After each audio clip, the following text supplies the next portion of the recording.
ईश्वर आने की तैयारी कर रहा है।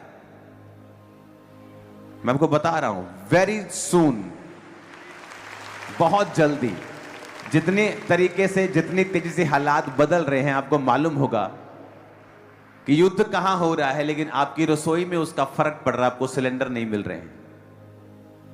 अगर और बुरा युद्ध हो जाए तो तेल मिलना भी बंद हो सकता है लोगों के लिए, क्योंकि वहां से वो निकलती हैं चीजें, तो लोगों के पास शॉर्टेज हो सकती है।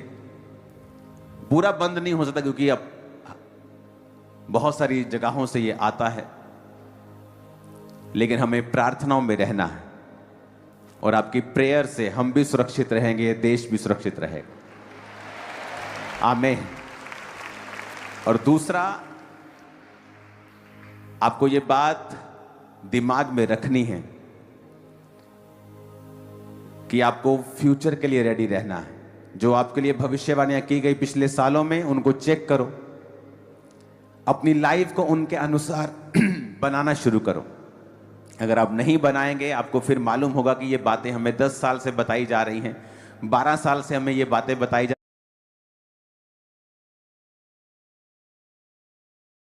15 साल से बताई जा रही, लेकिन हम फ्यूचर के लिए रेडी रहना है।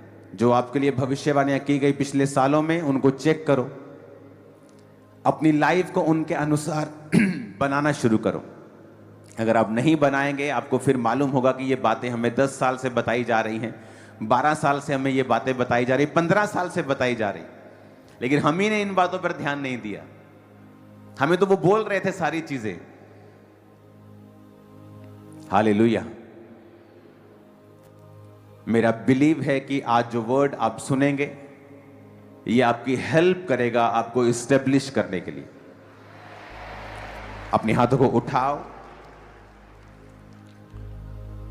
अपने घुटनों के भार आके परमेश्वर से कहो, आज का वचन मेरे लिए हो, ये मुझे बदले, मेरी अगुवाई करे। मैं अपना ध्यान इन वचनों के ऊपर लगाता हूं, ये मेरे मुंह से निकला करेंगे, इन जीसस नेम। यशाया 54 उसकी 14 आयत को मैं पढ़ूंगा, और मैं इस आयत को इब्रानी भाषा में भी निकालूंगा, ताकि मैं इसे आपके साथ आपको समझा सकूं। अपने हाथों को उठाओ, कहो, जो वचन आज मैं सुनने वाला हूं, मैं वायदा करता हूं, मैं इसे सुनाऊंगा दूसरों को भी, यीशु मसीह के नाम में है। लिखा, in righteousness shall thou be established. तू धार्मिकता के द्वारा स्थिर होगी। अपने पड़ोसी को बोलो, धार्मिकता के द्वारा तू स्थिर होगा।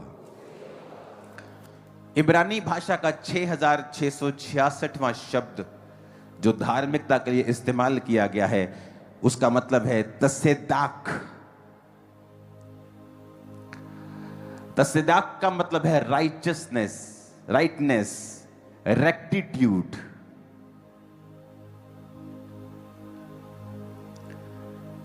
इसका मतलब है मोरली राइट होना। अगर हम इसे गूगल पे पढ़ेंगे रेक्टिट्यूड को, तो rectitude is a noun referring to the quality of being morally correct, honest and upright in behaviour और जजमेंट। कि परमेश्वर ने कहा, तू रेक्टिट्यूड के द्वारा, यानी तू जब अपराइट होगा, जब तू ऑनेस्ट होगा और मोरली करेक्ट होगा, उसके द्वारा तू इस्टेब्लिश होगा।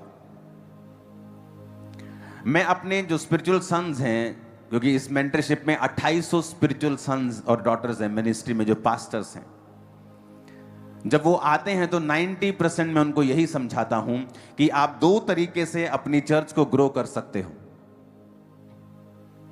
एक है विद गिफ्ट्स, कि आपके पास हीलिंग का वरदान है, आपके पास प्रोफेटिक का वरदान है, आपके पास मिरेकल्स का वरदान है, आपके पास गैर भाषाओं का वरदान है, आपके पास सामर्थ्य का वरदान है, ले हैंड करने का वरदान है। आप डेमोन्स्ट्रेट कर रहे हैं पावर को और लोग हैरान होंगे और लोग हील होंगे, डिलीवर होंगे और आपके चर्च में आएंगे। और दूसरा तरीका है मोरली करेक्ट होना और राइचियसनेस में चलना, साथ साथ वरदानों में भी चलना। कुछ लोग जब वरदानों को अपने जीवन में पा लेते हैं, एक समय आता है वो मोरली करप्ट हो जाते हैं। जिस तरह लोग बोलते हैं कि ये बैंक करप्ट हो गया, यानी ये अब पैसों में बैंक करप्ट हो गया, इसने बैंक का पैसा देना है, लोगों का पैसा देना, ये खाली हो गया, उसे बैंक करप्ट। कुछ लोग मोरली करप्ट हो जाते हैं। वो वरदानों का इस्तेमाल तो करते रहते हैं, लेकिन जो मोरली जो राइचियसनेस है उनकी जिंदगियों से चली जाती है, व्यभिचार के कारण या और किसी पाप के कारण जो परमेश्वर को पसंद नहीं है। तो उनके चर्च तो बढ़ती रहती है, उनकी लाइफ में ब्लेसिंग तो आती है, क्योंकि वरदान जो है वो आशीषों को लेके आते हैं। पर बाइबल कहती है वरदान आपको इस्टेब्लिश नहीं करते। ये लोग, ये सेवकाइयां थोड़े सालों की होती हैं और उसके बाद फिर आपको वो नजर नहीं आती हैं।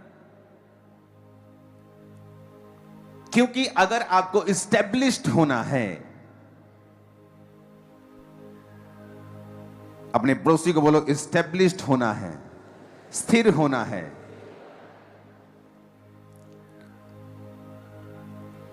एक है कि आपको स्थिरता चाहिए अपनी लाइफ में, आपके फाइनेंस में, आपकी सेवकाई में, आपकी पर्सनल लाइफ में, कि आप इस्टेब्लिश्ड होना चाहते हैं। उन देशों के मैं नाम नहीं लेना चाहता हूं, जब उन देशों में हम जाते हैं तो मैं अपनी वाइफ से एक बात बोलता हूं कि यहां ठीक है सब कुछ है, लेकिन यहां पर इस्टेब्लिशमेंट की फील नहीं आती है। लेकिन जब मैं क्रिश्चियंस नेशंस में जाता हूं तो मुझे इस्टेब्लिशमेंट की फील आती, चाहे वहां पे इकोनॉमी थोड़ी कम ही हो, लेकिन वो स्थिर फील होते हैं।